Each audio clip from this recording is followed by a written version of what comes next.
Hey everybody, it's Neil. Check out what I have here. I have a Nurkul extra strong upholstery nylon thread, 70 yards worth, and it comes in these three different colors here.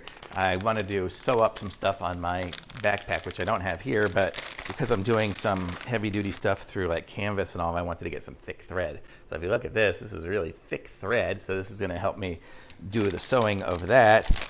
And it comes with a bunch of like upholstery needles here. You have a good set of a variety of them with the curved ones and some straight ones. And so that was the black. We have,